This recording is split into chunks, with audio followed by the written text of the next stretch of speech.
بسم الله كسر جنالك وأنا زاهر محمد هدي جنالك كل عصب تهاي سبسكرايب صار أصحابته أرض نشر قرأ هدي أتكهش لايك صار فيديو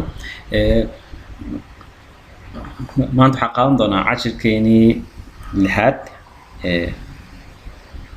ولحريرة اس بي اس كا غير توريشيشكا إن شاء الله waxaan soo wadnaa course kale oo SPSS ah laakiin soo basic ah oo aan research la xiriirin laakiin just tips walba oo SPSS markaas aad loo isticmaalo si taxana u qaadan doonaa casharkan lixaad wuxuu diiradda saaraa t-test procedure qaasatan waxaa kasii qaadan doonaa independent samples t-test independent sample t-test maxaa la lahaa badanaa markaan sameynay researchkeena oo kale waxaa jiro variables oo badanaa oo ah la rabo in case oo kale in gudaha loo sii galo ama la barbardhigo laba sample ah loo dhigo tusaale ahaan oo kale hadda buuggeena wuxuu dhahayaa markaa gudaha u galo macnaha independent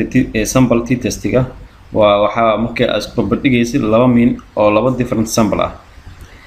labadaas markaas barbardhigaysid waxaa ka fiirinay variable ka mid ah oo variablada adiga aad leedahay interest commonka ay ka leeyihiin macnaha labadaas sample kee aad u saameynayo kan kale marka loo fiiriyo ama laba group marka loo kala dhigo macnaha markii variableka laba group loo kala dhigo tusaale ahaan kale had genderka oo kale male-ka female-ka oo kale markay saameyn ku leeyihiin variable jira variablekaas ama kee ku badan ma female ku badan mise male kee oo sufficient ah u saameynaya intaas kaliya ayuu sheegayaa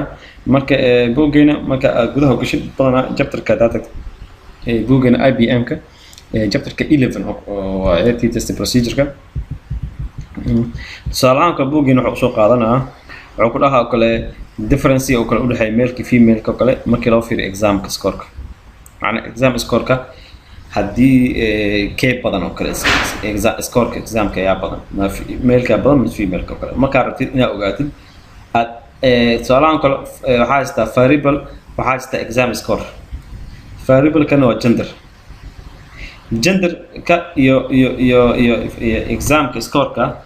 marka waxaa rabtaa inaad kala sii dhigto marka waxaa two sample oo kala bixinay male iyo female a dhehe saameynta ku leeyihiin example score waxaa filaya intaas inaad ku fahamteen book examples banoo soo qaadanaa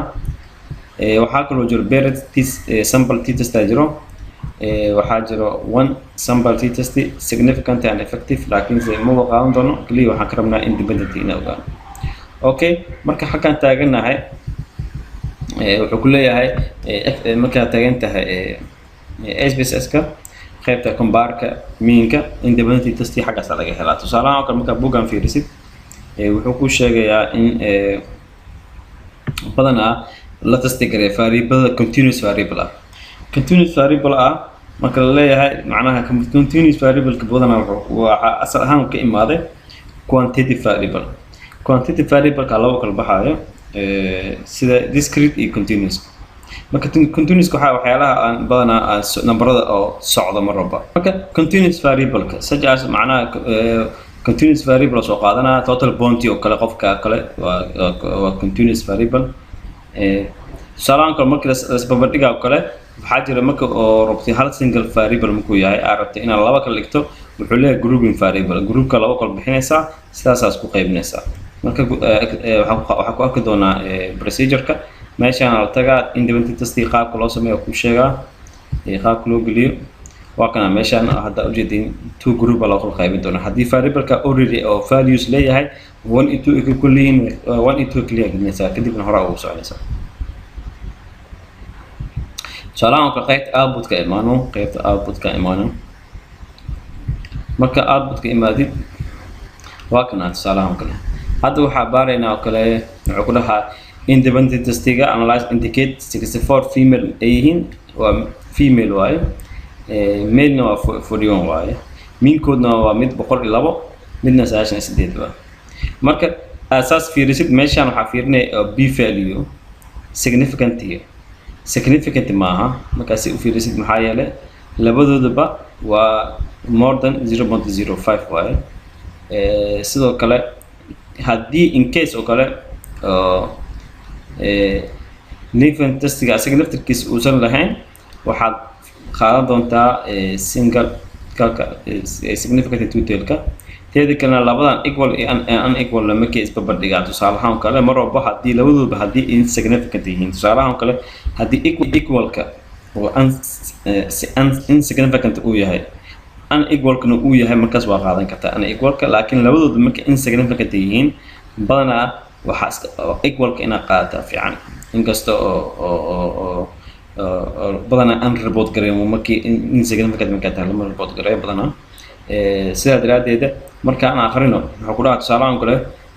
and the means do not differ significantly at the b marka aan fiirino and the means did not differ significantly at the b minus 0.5 level macnaha labadoodba kama hoos mari marka si loo fiiriyo waa 0.5 way ka sarreeyaan sidaa daraaddeed waa significant ma aha marka intaas aad taagan tahay living testiga equal variation marka loo fiirinayo male iyo female-ka asin sidoo kale isbedel kuma jiro oo waa b value-gooda waa 0.158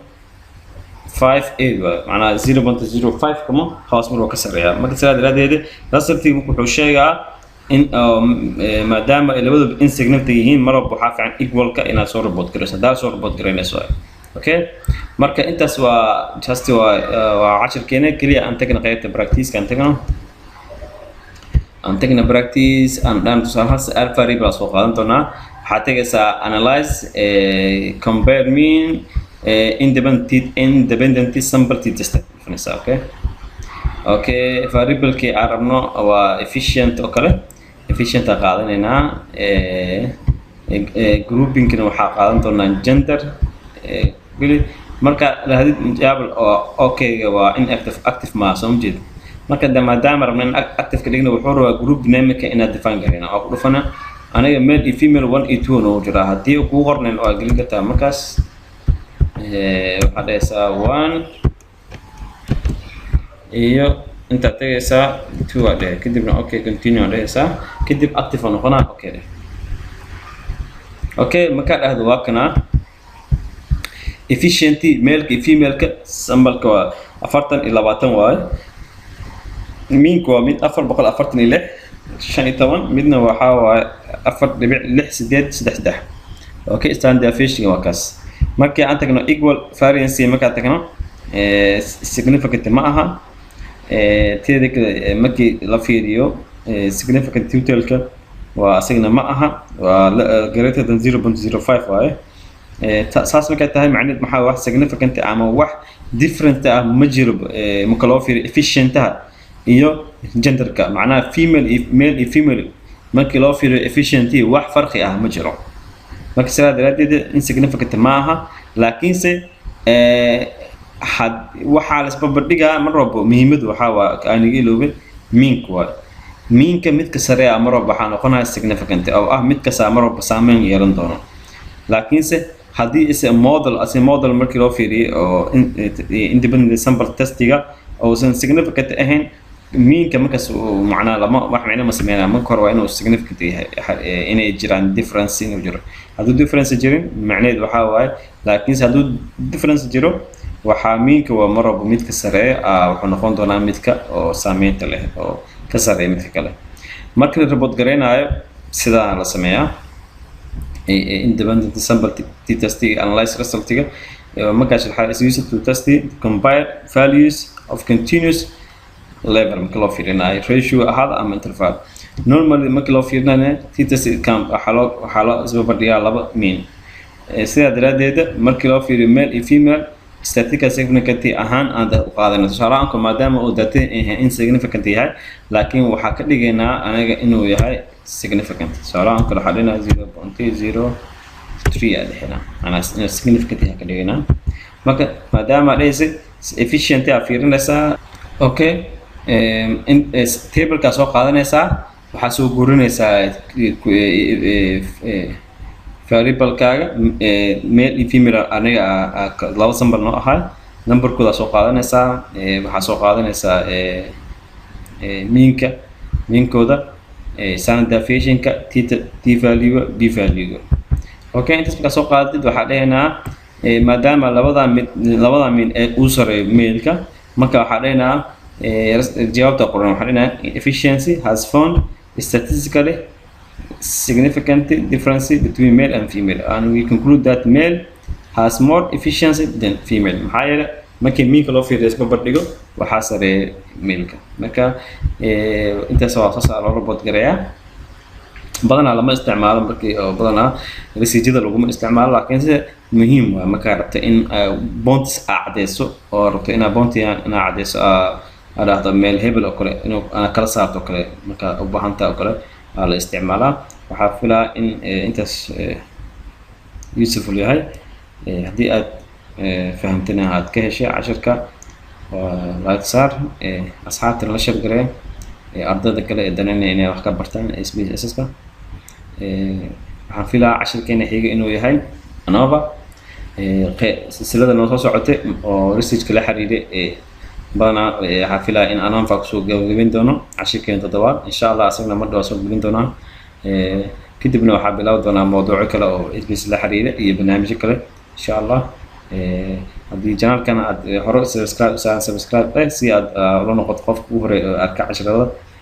la xiriira educationka dhinac walba qaybta analyzingka